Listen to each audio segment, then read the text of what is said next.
The Prime Aims. Hello, I'm H.G. Tudor. This is one of the most important videos you will watch when it comes to understanding the behavior and characteristics of the narcissist. In this video, I'm going to explain to you what the prime aims are, but moreover, why they are so important to the narcissist, and also why it is so important that you need to understand the role of the prime aims in relation to your involvement with the narcissist. Let us begin with a brief overview of what the prime aims are. There are 4 of them: control, fuel, character traits, and residual benefits. There are separate videos that go into greater detail with regard to each of those topics, and I would encourage you to watch them. However, by way of introduction, let me provide you with a brief explanation as to what those items are. Control. This is the most fundamental aspect of the prime aims. Whenever a narcissist is engaging with or contemplating the engagement with an appliance, i.e. a person, the issue of control arises. The first law of narcissism dictates that all appliances must be brought under control and kept under control at all times. Therefore, control must be obtained over those individuals who come on the narcissist's radar in relation to their fuel matrix. The narcissist has lots of different ways of not only gaining control, maintaining control, and nullifying threats to control. My separate work will go into detail in regard to that. There are 3 ways that the narcissist can assert that control: directly, indirectly, and in withdrawal. And if you'd like to understand more about that, please obtain from the Knowledge Vault, the link is in the video description, the 3 assertions of control. But there are a multiplicity of ways that those 3 assertions of control can be achieved by the narcissist. Accordingly, when you walk in the door of the narcissist's home, control must be obtained. When you ring the narcissist up, control must be obtained. When you tell the narcissist that he's a grade A douche canoe, control must be obtained. When the narcissist happens to think about you because you've just popped into their head, control must be obtained. If the narcissist sees an actress on television that reminds him of you, you are now on the narcissist's radar, control must be obtained. If the narcissist smells a fragrance that reminds him or her of you, control must be obtained. If you walk past the narcissist's window, you are now on the narcissist's radar and control must be obtained.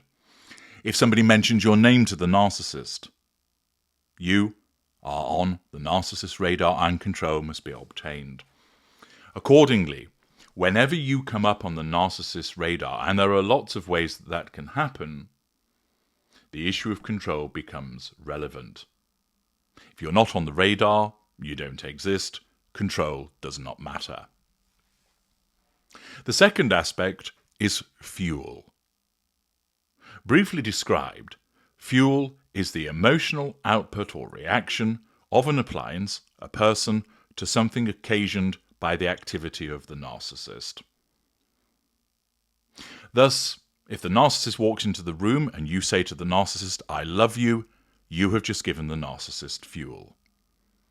If you find out that the narcissist has cheated on you and you ring him up and tell him that he's a scumbag, you've just given him fuel. If you make the narcissist a cup of tea, you've just given her fuel. If you buy the narcissist a gift, you have given her fuel.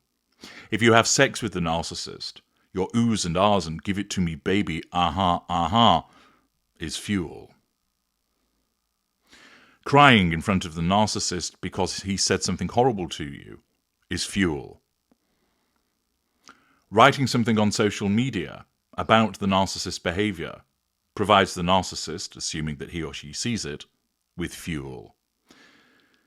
Fuel is an expansive topic of itself, and I would encourage you to read my book, Fuel, which you can obtain from Amazon or from the Knowledge Vault. But that is the second prime aim. Fuel and control are the most important prime aims. The third is character trait acquisition. This is where the narcissist obtains aspects of other people and applies it to themselves. Think of it as an invisible man. And in order to make the invisible man appear, the narcissist must obtain shards, fragments, chunks, plates from other people and apply them to him or herself to create a construct which is shown to the outside world. I'd encourage you to watch my video, Character Trait Acquisition, the Construct of the Narcissist, which will be available later today on this channel to help you understand more about character trait acquisition, as people often struggle with the concept of what that means. But essentially, the narcissist takes occurrences, events, characteristics, achievements, experiences of other people as if they belong to them. So a simple example would be you have just returned from a holiday. You talk to the narcissist about the places that you've been. The narcissist then goes and talks to somebody else and talks about your holiday as if it was their holiday, talking about the places that you've been to as if they have been to, and that is done in order to impress the other person, to control them and draw fuel from them. The fourth prime aim is the concept of residual benefits. There are lots of these. A common one is money. But it also includes the management of a facade. That's a benefit to the narcissist. Access to information, access to networks, the pleasure from having sex. Acquisition of knowledge, as I've mentioned. Money. Having somebody to give the narcissist his injections or wipe his bottom. Giving the narcissist somewhere to live. Running around, doing the errands for the narcissist. These are examples of residual benefits. Accordingly, the four residual benefits are control, fuel, character traits, and residual benefits. And in terms of those prime aims, your sole purpose to the narcissist is to cater for one or more of those prime aims. That's it. The narcissist isn't actually interested in you as a person. The narcissist is only interested in you with regard to what you can do in relation to those prime aims. For the vast majority of narcissists, they do not know that is what they seek, but it is. Aware narcissists know that you are to be used for those prime aims. We know this. Accordingly, when you come up on the narcissist's radar, let's say, for instance, you have gone round to the narcissist's house, the prime aims immediately apply. And the first thing the narcissist must do is ascertain, are you under control? And if you are, keep you under control. And if you're not, for you to be brought under control. So that's the first prime aims. Because you're there, it's highly likely that the narcissist will also seek fuel from you. After all, why not? Thus, two prime aims are being catered to. The narcissist may not take any character traits from you and may not take a residual benefit from you. Accordingly, two of the prime aims are catered to. Two are not. In another instance, the narcissist telephones you, having thought about you. The telephone call is a hoover, which is designed to assert control over you, one of the prime aims. You reply and greet the narcissist in a favourable way. You've provided fuel. A second prime aim has been catered to. The narcissist does not seek any character trait acquisition, but asks you if you would give him a lift into town later on as he's going out drinking. That is a residual benefit. 3 of the 4 prime aims have been catered to. You send a text message to the narcissist asking how he is and hoping he's having a good day. You've shown that you're under control. The prime aim, the first one, has been catered to. You've also provided some fuel. There's no character trait acquisition and there's no benefit. The narcissist, subconsciously knowing that you are under control, need not reply to you. And that is often why narcissists don't answer your text messages, because there isn't actually any need to. The prime aims have been addressed. You show you're under control in that particular moment. You've given some fuel, although it might not have been needed. And because the narcissist doesn't need to assert control over you because you've already shown that you're under control, because the narcissist doesn't need any more fuel from you, because the narcissist doesn't need character traits or residual benefits from you, you don't get a reply. Replying would be a redundant act, thus it doesn't happen. One of the most important things for you to understand, to hammer into your mind, to ensure that you understand the way that the narcissist behaves, is this. Every time a narcissist interacts with another person, that interaction is governed by one thing and one thing alone: the pursuit of the prime aims. It isn't love, it isn't hate, it isn't horniness. Those are just the devices that get the narcissist to destination prime aims.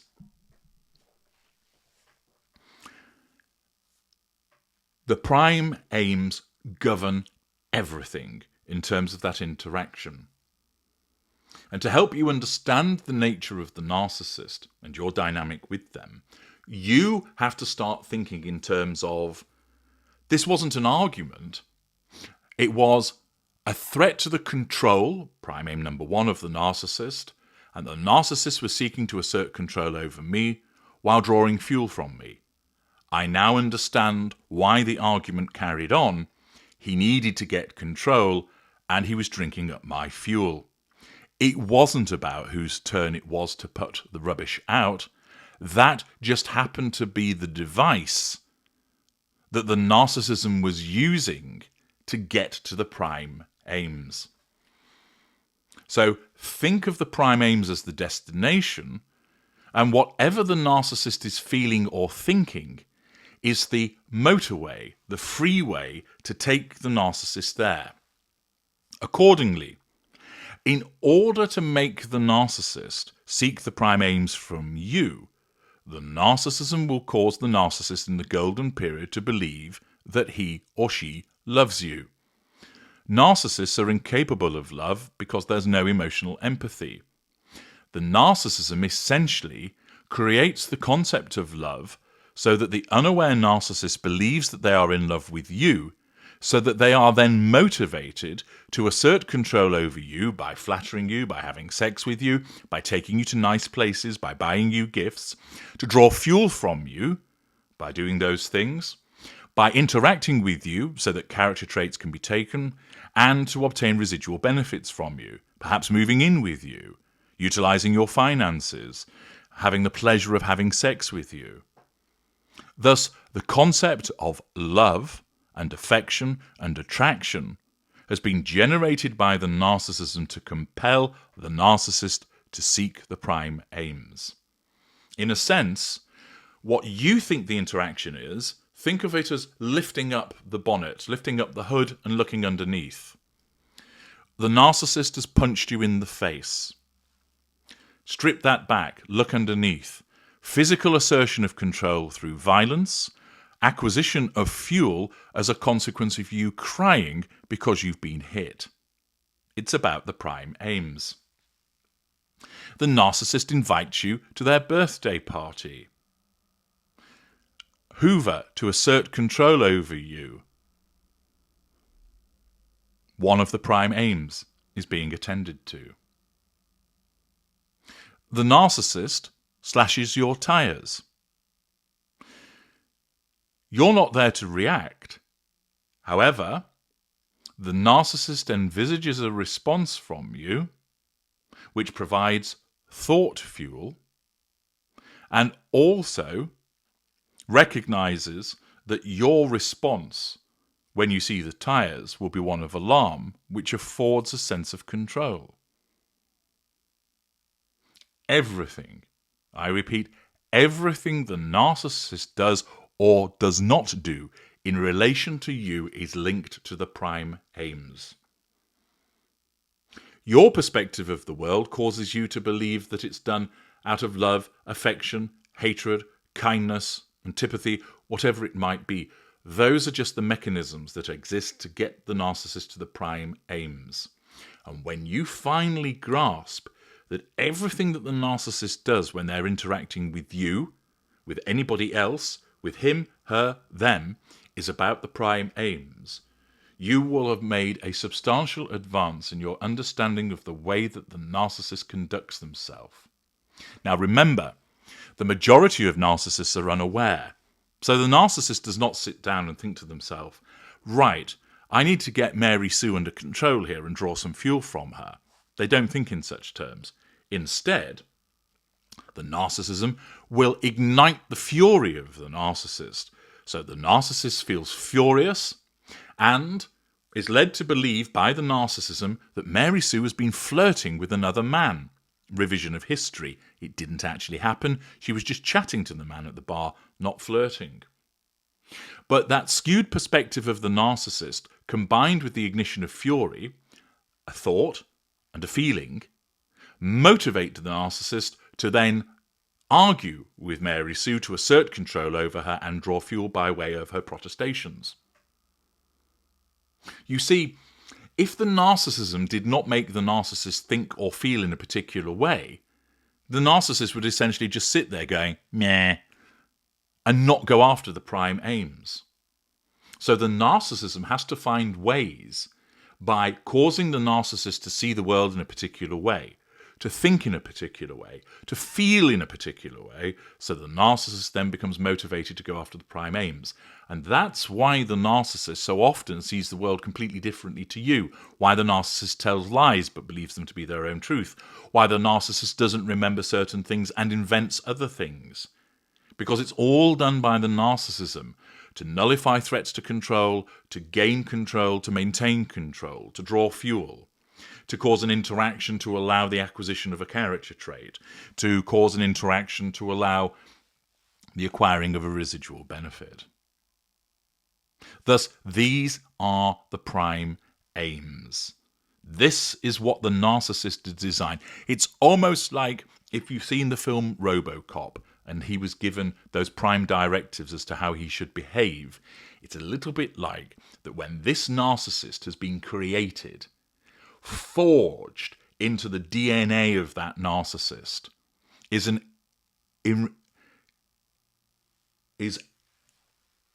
these prime aims which can't be removed. They can't be deleted. They can't be altered. They are hardwired into the way that the narcissist behaves. The pure narcissist, whether they're lower lesser, whether they're upper greater, whether they're middle range A or upper lesser type B, every categorization, every school of narcissists will seek the prime aims. Each person caters to the prime aims. It might just be in terms of control. It might be across all four. You are like a canister, a tin, and within it, one or more of the prime aims will be accessed by the narcissist. You are an appliance that's job is to cater to the prime aims, and that's it. You're not there to be a friend, although friendships are forged. You're there to be controlled and to provide fuel. You're not there to be a lover, although sex will occur. You're there to be controlled, to provide fuel, to provide residual benefits. You're not there to be a spouse because of a meaningful wedding contract. You're there to be controlled, to have fuel drawn from you, to provide character traits, to provide residual benefits. Each individual within the fuel matrix caters to these prime aims, some far more effectively than others, which is why certain people find themselves embedded as the intimate partner primary source, and others just remain a non-intimate tertiary source. But that categorization is for a separate explanation. The prime aims. What the narcissist always seeks in the interaction with another human being. It's fundamental that you understand this, and I would encourage you to ensure that you share this video to other people, because it is behind everything that the narcissist does in relation to the interactions with another person. It is foundation knowledge. If you haven't already done so, make sure you now like this video, subscribe if you haven't done so, and ensure other people are made aware of this channel. My thanks in advance. I'm HG Tudor. Thank you for listening.